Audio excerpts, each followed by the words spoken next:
महाराष्ट्र राज्यामध्ये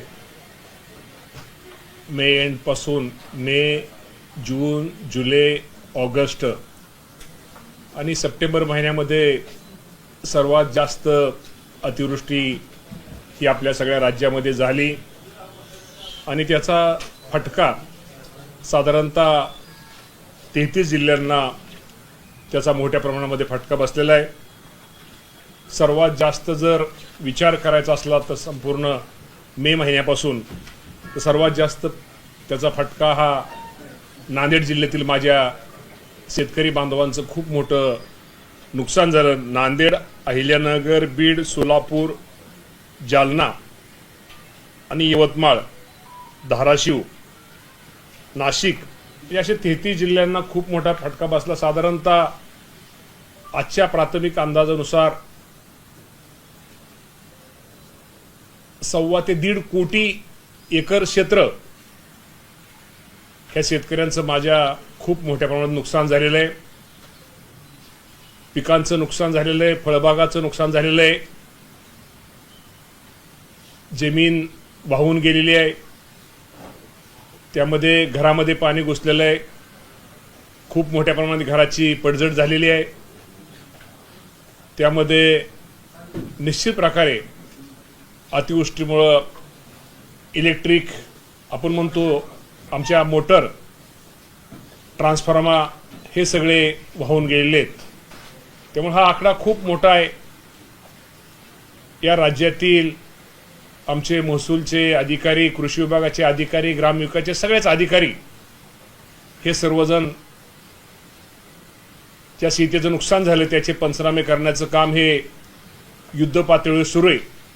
साधारणतः जे आपण 1.5 कोटी एकर क्षेत्र जर धरलं, 1.5 कोटी एकरामध्ये जर विषय आपण ही धरला तर 1.5 कोटीमध्ये अंदाजे साधारणतः 1 कोटीपेक्षा जास्त क्षेत्र, 1 कोटी लाख एकर हे क्षेत्र हे सप्टेंबर महिन्यामध्ये याचं नुकसान हे झालेलं आहे। आणि हे पंचनाम्याचं काम पूर्ण जे झालेलं आहे, जिथं काम झालेलं आहे तिथं आपण शासनाने त्या शेतकऱ्यांना मदत दिलेली आहे। काही ठिकाणी अपुरे साधारणतः 2250 कोटी रुपयाची मदत आजपर्यंत आपण दिलेली आहे। आणि साधारणतः सप्टेंबर महिन्यामध्ये नुकसान हे जास्त आहे, ते नुकसान भरपाई पिकाचे ते पण पंचनाम्याचं काम हे युद्ध पातळीवर सुरू आहे। पंचनामे झाल्यानंतर 8 दिवसाच्या 10 दिवसाच्या आत किंवा दिवाळीच्या पूर्वी या अतिवृष्टीमुळे माझ्या शेतकऱ्यांचं नुकसान झालं त्या सर्वांना मदत निश्चित प्रकारे दिली जाईल। तात्पुरती आपण कलेक्टर लेवलला 10,000 रुपये आपण त्यांना सानुग्रह अनुदान देतोय। आपण जनावरांना त्यांना एक चारा तोही उपलब्ध करून दिलेला आहे। आपण 10 किलो तांदूळ, 10 किलो गहू, 3 किलो आपलं डाळ हे पण उपलब्ध करून दिलेलं आहे। तर निश्चित प्रकारे मला आपल्या माध्यमातून शेतकरी बांधवांना एकच सांगायचं आहे की शेवटी हे निसर्गाचं संकट आहे। ह्या संकटाला आपल्या सगळ्यांना सामोरं जावं लागेल आणि निश्चित प्रकारे हा शेतकरी पुन्हा कसा उभा राहील यासाठी शासनाच्या वतीनं प्रयत्न चालू आहेत। राज्याचे मुख्यमंत्री देवेंद्र फडणवीस साहेब असतील, एकनाथजी शिंदे साहेब असतील, अजितदादा पवार साहेब असतील, ही सर्वच मंडळी या बाबतीमध्ये प्रयत्न जास्तीत जास्त माझ्या शेतकऱ्याला कशी मदत होईल यासाठी प्रयत्नही करतायत। राज्याचे मुख्यमंत्री, उपमुख्यमंत्री दिल्लीला जाऊन या शेतकऱ्यांसाठी काहीतरी आपल्या या भागाची शेतीची, राज्याची परिस्थितीची कल्पना या देशाचे पंतप्रधान आणि या देशाचे गृहमंत्री या दोघांनाही त्यांनी दिलेले। निश्चित प्रकारे येणाऱ्या काळामध्ये संपूर्ण पंचनाम्याचं काम पूर्ण झाल्यानंतर आकडेवारीच्या माध्यमातून त्यांना हे कळवल्यानंतर ते पण दिल्लीમાં आपल्याला केंद्र पण एक चांगल्या प्रकारची भरपाई माझ्या जो अडचणीत सापडलेला जो शेतकरी आहे या शेतकऱ्याला देण्याचा प्रयत्न निश्चित प्रकारे राज्य सरकारच्या माध्यमातून केली जाईल।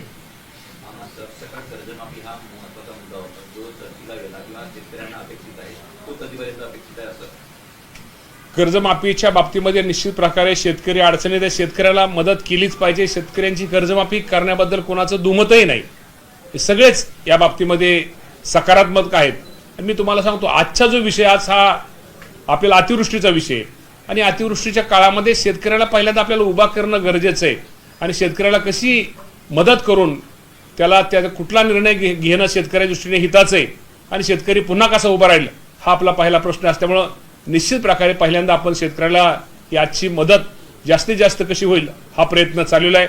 आपण शेतकऱ्यांच्या कर्जमाफीच्या बाबतीमध्ये जो प्रश्न विचारला या बाबतीमध्ये निश्चित येणाऱ्या काळामध्ये राज्याचे मुख्यमंत्री दोन्ही मुख्यमंत्री निश्चित प्रकारे निर्णय घेतील. सध्याच्या निकषानुसार मिळणारी मदत आहे ती अपुरी असल्याचं शेतकऱ्यांचं म्हणणं आहे. तर जे निकष आहेत त्यात काही सुधारणा होणार आहे? 100% शेतकऱ्यांचं काही चुकीचं नाही. आजची मिळणारी मदत ही अपुरीच आहे.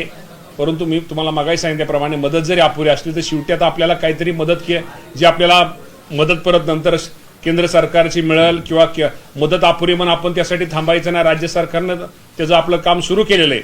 परंतु निश्चित प्रकारे येणाऱ्या काळामध्ये केंद्राकडे किंवा आपण सुद्धा त्यात काय जे निकष आहे त्या निकषामध्ये बदल करून आजच्या ह्याच्यापेक्षा जास्तीत जास्त मदत ही माझ्या शेतकऱ्यांना केली जाईल.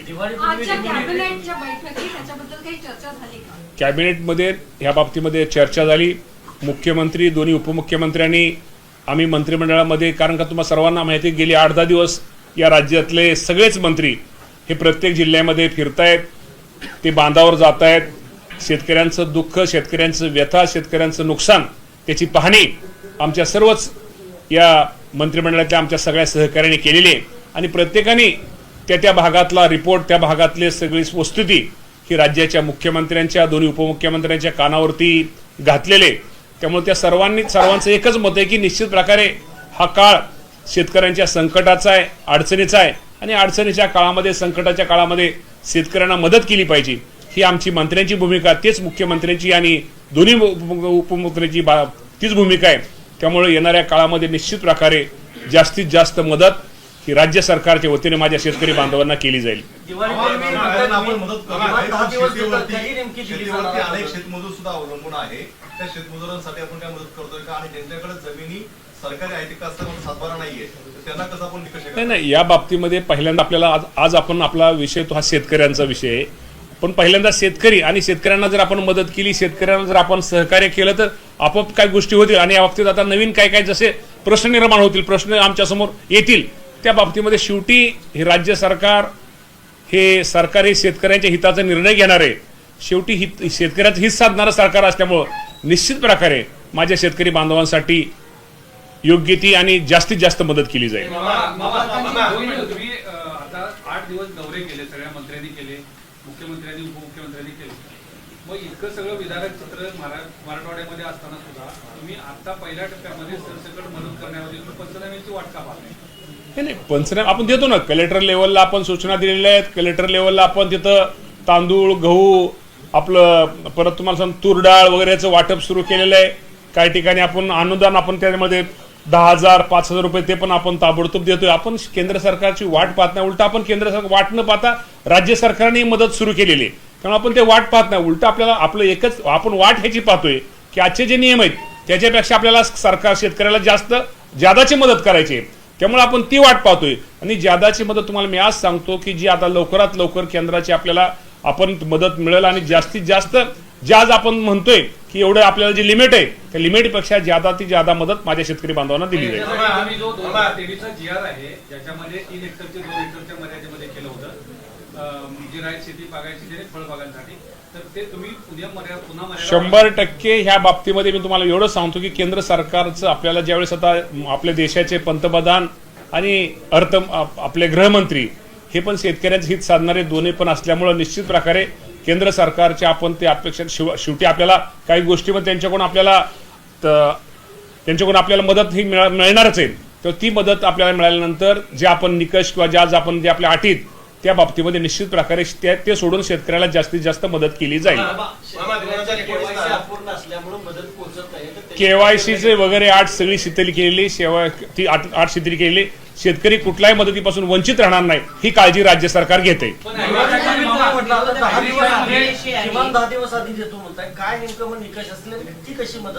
निकष म्हणजे आता पाऊस बऱ्यापैकी आता एकंदर पाहिल्यानंतर पाऊस थोडा थांबलेला आहे. जे आता पंचनाम्याचं काम जे जोरात चालतं थोडं कमी त्याचं प्रमाण स्लो होतं. आता जास्तीत जास्त आमच्या सगळ्या अधिकाऱ्यांना आम्ही कर्मचारी सूचना दिल्यात की ताबडतोब येणाऱ्या 10 दिवसामध्ये सगळे पंचनामे कसे पूर्ण होतील आणि त्यांचे पंचनामे पूर्ण झाल्यानंतर ते पुढच्या 10 दिवसामध्ये किंवा दीपावलीच्या पूर्वी शेतकऱ्याला कशी मदत होईल ही काळजी आम्ही घेतोय. दोन शब्दांचा वापर करतायत. ते एक म्हणतात की ओला दुष्काळ जाहीर करा आणि सरसकट कर्जमाफी करा.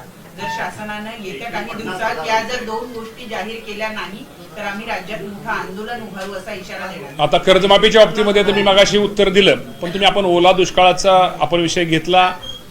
या माध्यमातून मी राज्यातल्या सर्व शेतकरी बांधवांना एक सूचित करतो की आज मंत्रिमंडळामध्ये या विषयावरती चर्चा झाली आणि या विषयावर चर्चा झाल्यानंतर ज्याप्रमाणे आपल्याला माहिती आहे की आपण दुष्काळ जाहीर करतो आणि दुष्काळ जाहीर केल्यानंतर ज्या दुष्काळाला आपण काय म्हणतो, ज्या सवलती दुष्काळ जाहीर केल्यानंतर ज्या शेतकऱ्याला किंवा ज्या सगळ्या सामान्य नागरिक शेतकऱ्याला दुष्काळ असतात, दुष्काळच्या धर्तीवरती ज्या काय सवलती माझ्या शेतकरी बांधवांना दुष्काळ धर्तीवरती सर्व सवलती येणाऱ्या काळामध्ये माझ्या शेतकरी बांधवाला दुष्काळ या धर्तीवरती या बाबतीमध्ये देण्यात येतील.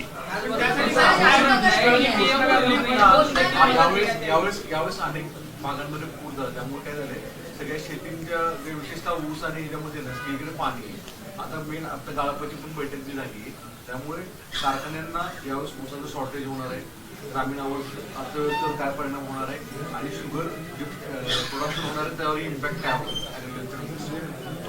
नाही 100% शेवटी एवढा पाऊस जे असते म्हणल्यानंतर तो फरक पडणारच आहे. त्यामुळे तुम्हाला माहिती आहे की आपण 1 नोव्हेंबरपासून कारखाने सुरू करण्याचा निर्णय हा घेतलेला आहे. आपण किती जरी म्हटलं तर शेतामध्ये ऊसामध्ये अजून पाणी आहे. पाणी असल्यानंतर लगेच ऊस तोडल्यानंतर त्याला रिकव्हरी पण लगेच येणार नाही. त्यामध्ये कारखान्याबरोबर शेतकऱ्याचा पण तो तोटा आहे. पण निश्चित प्रकारे 1 नोव्हेंबर नंतर सगळे साखर कारखाने चालू करण्याचा निर्णय हा आजच राज्य शासनाने घेतलेला आहे. तुम्ही असं म्हणताय की मदत ज्यावेळी देणार आहे मध्ये ज्या शेतकऱ्यांची नोंदणी आहे त्या शेतकऱ्यांना ज्याचं तुम्हाला सुलभ होईल त्यांची केवायसी ऑलरेडी पूर्ण झाली. पण ज्या शेतकऱ्यांची नोंदणी झाली म्हणजे आपल्या राज्यामध्ये 1,17,00,000 शेतकरी साधारणतः ऍग्रीटॅक मध्ये नोंदणी झाली. त्या खातेदारांची संख्या 1,72,00,000.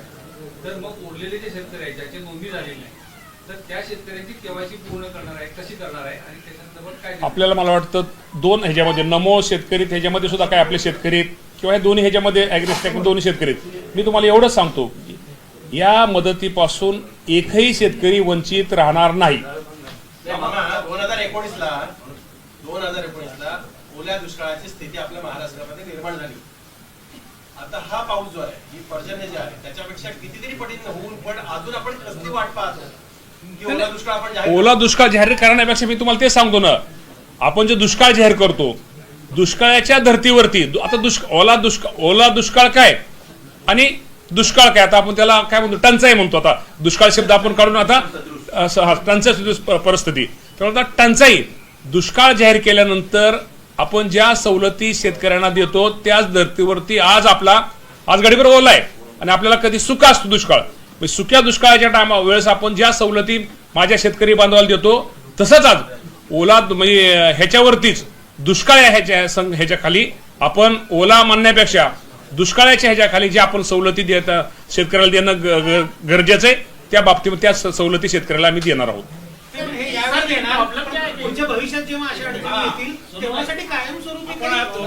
आज धोरणात एक मिनिट आपल्या जास्त असं आपल्याला ओला दुष्काळ मला वाटतं ओला दुष्काळ कधी जाहीर केला होता मला असं आठवत नाही.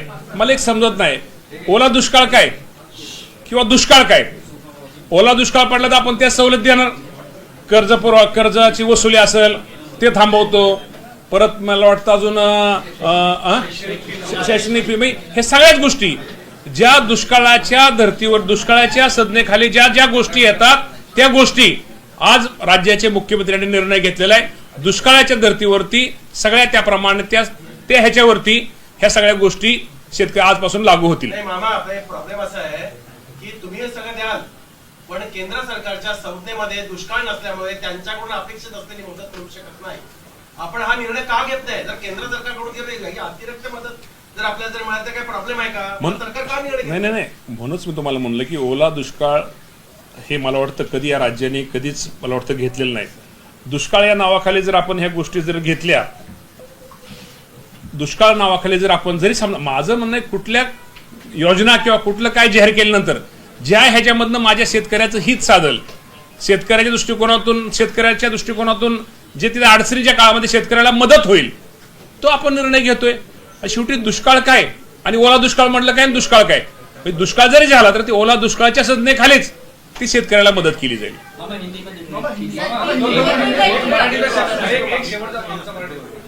पीक विम्याचे यावर्षी 3 ट्रिगर बदलले आहेत. आता पीक कापणी प्रयोगावर पीक विमा मिळणार. यावर्षी सारखी परिस्थिती कधीच नव्हती. तेव्हापासून तर अशा परिस्थितीमध्ये पीक विम्याचे ट्रिगर बदलल्यात, पीक विमा कंपन्यांना याचा फायदा होईल का?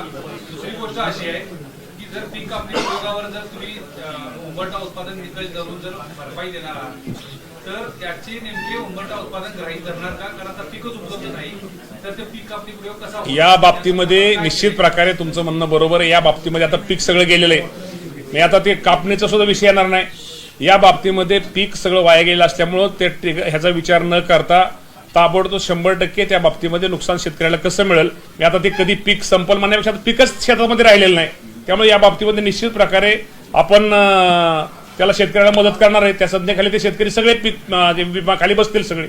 उसाचा गाळप हंगाम यंदा लांबू शकतो. 1 तारखेला 1 नोव्हेंबरला 1 नोव्हेंबर आज मी बैठकीला होतो कृषी मंत्री म्हणून, मी पण त्या कमिटीमध्ये आहे. तर मुख्यमंत्र्यांनी साधारणतः 1/11 म्हणजे 1 नोव्हेंबरला आपण गळीत हंगाम जो पूर्वी गेल्या वर्षी 15 ऑक्टोबरला होता त्याच्याऐवजी 1 नोव्हेंबरला आपण तो हंगाम सुरू करतो, कारण का उसामध्ये आज पाणीच आहे शेतामध्ये. परत एक स्पष्ट करा का पीक विमा संदर्भामध्ये ही सगळं नुकसान झालं आहे, पीक विमा येतं का आणि येत असेल त्यांना कशी मदत? ह्या बाबतीमध्ये पीक विम्याच्या बाबतीमध्ये तुम्हाला एवढंच सांगतो, आता शेवटी ज्या शेतकऱ्याच्या शेतामध्ये पीक राहिलेलं नाही तो कापणीच्या मध्ये ते याचा विषयच येत नाही, त्यामुळे आपण त्याप्रमाणे तशा सूचना ह्या खाली दिलेल्या आहेत. त्यामुळे त्या सर्वांना जास्तीत जास्त त्या सर्वांना भरपाई मिळेल हा आमचा निश्चित प्रकारे प्रयत्न आहे. हे साधारणतः नुकसान भरपाई कधी मिळेल? म्हणजे साधारणतः आता पीकच नाहीये तर त्याच्या कापणी प्रयोगासाठी 1 महिना वाट पाहायची आता वाट पाहायची गरजच नाही. त्या बाबतीमध्ये आपण लगेच त्याला भरपाईसाठी हे करतोय. कंपन्यांना त्याच्या काही सूचना देत का? आता देतो ना आज सूचना, आजच निर्णय झालेला असतो, पण आपण ह्यांना खाली सांगितलेलं आहे की आपण त्याप्रमाणे सांगितलेलं आहे त्या सूचना. आता पिकच शिल्लक राहील त्यामुळे पीक कापण्याचा विषयच कुठे येतो आता? मामा किमान 6 महिने शेतीमध्ये काहीच पीक घेता येणार नाही. यापुढे 6 महिने शेतकऱ्याच्या जगण्याच्या काही सरकार काही नियोजन करत आहे का? कसं जगू, काय करावं? सरकार हे शेतकऱ्यांचे काम करणारे मंत्री हे शेतकरी पुत्रच आहेत, शेतकऱ्याचीच मुलं आहेत. त्यामुळे जे माझ्या शेतकऱ्यांसाठी जे चांगलं करणं गरजेचं आहे किंवा जे शेतकऱ्यांचं हिताचं आहे त्याप्रमाणे सरकार निर्णय घेईल.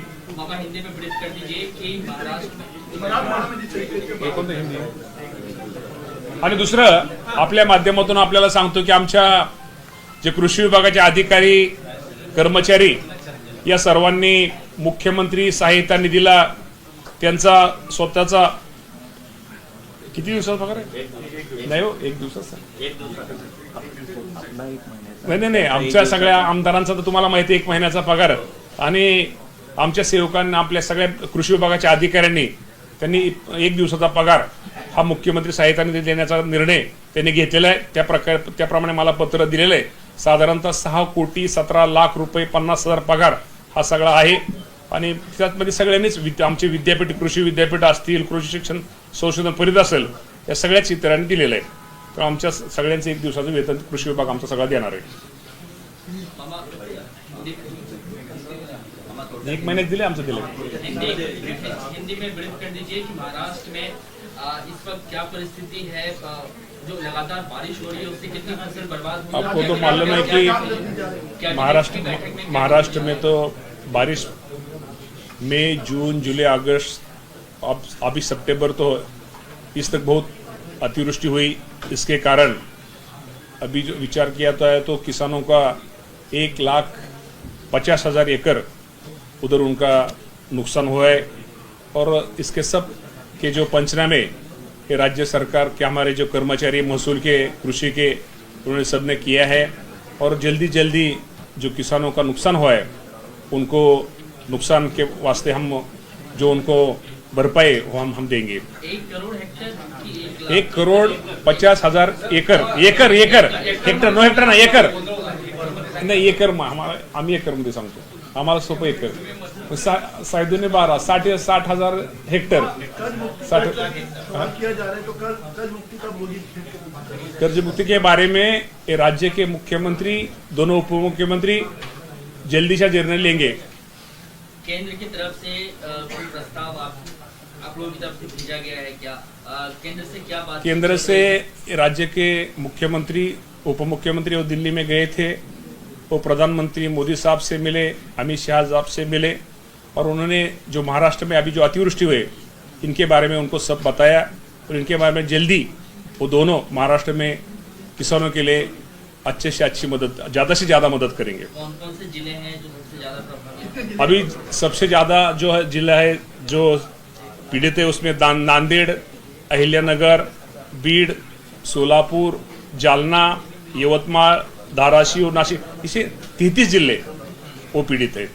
मामा, आमच्या सगळ्या पत्रकारांचं अजूनही आम्हाला काही कळत नाहीये की ओला दुष्काळ जाहीर करायला सरकारची अडचण काय?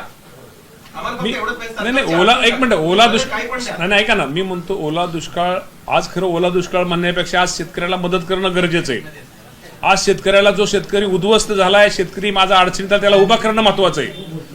आपण थोडं तो विषय पुढे नेऊ. आज आपण जी काय मदत सरकारच्या वतीने करता येईल आपण ती पहिली मदत करू. आणि ओला दुष्काळ म्हणण्यापेक्षा जर आपण दुष्काळच म्हटला, ओला दुष्काळ काय सुका दुष्काळ काय, आपली संज्ञा कुठे येते? आज सुका दुष्काळ, आपल्या सुका दुष्काळ आपण हे करू शकतो. आज सुका दुष्काळच्या धर्तीवरती आज जे आपल्याकडे ओला दुष्काळ आपण तुमच्या म्हणण्याप्रमाणे ओला दुष्काळ आहे, सुका दुष्काळ धर्तीवरती ज्या सवलती राज्य सरकार शेतकऱ्यांना किंवा इतर ठिकाणी विजेची माफी असेल, विस्तर माफीचे किंवा बाकीचे कर्जाची वसुली असेल किंवा शाळेची फी असेल किंवा इतर गोष्टीमध्ये ज्या सवलती आपण सुका दुष्काळ असताना ज्याप्रमाणे देतं त्याचप्रमाणे आपण आता ओला दुष्काळात आज मुख्यमंत्र्यांनी जाहीरच केले की आपण दुष्काळाच्या धर्तीवरती ज्या सवलती माझ्या शेतकरी बांधवाला देतं त्या सवलती आपण देण्याचा प्रयत्न आपण निश्चित प्रकारे आज करतोय. अरे खर्च का जाने दो अभी.